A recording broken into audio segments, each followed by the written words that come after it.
President Bush and other top U.S. officials have said repeatedly that the war on terrorism will not end in Afghanistan, even with total victory over the Taliban and the capture or killing of Osama bin Laden.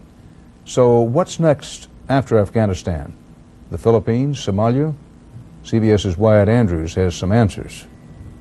To President Bush, the end of the Taliban does not end the war. What comes next, he says, is a global hunt for al-Qaeda terrorists who are hiding in dozens of countries. And that is the reason this great nation, with our friends and allies, will not rest until we bring them all to justice.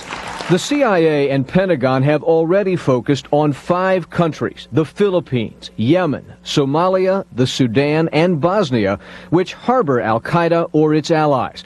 A U.S. intelligence team has just visited Somalia, gathering information on the al-Qaeda presence there. I think clearly that there's going to be a phase 2. Retired General Ron Fogelman says the first U.S. tactic will be a demand that local governments shut down al-Qaeda themselves. U.S. forces will be kept to a minimum, and countries like the Sudan and Yemen, seeing what happened in Afghanistan, won't see a choice. For countries to see that this coalition and this nation had the wherewithal and the will to go in and change a regime has got to have had a big impact on them. But the president is not just focused on al-Qaeda. His speeches also mention rogue states with weapons of mass destruction. They have been warned. They are being watched. And they will be held to account. Where exactly does the president mean? In Washington, there is a drumbeat to target Iraq.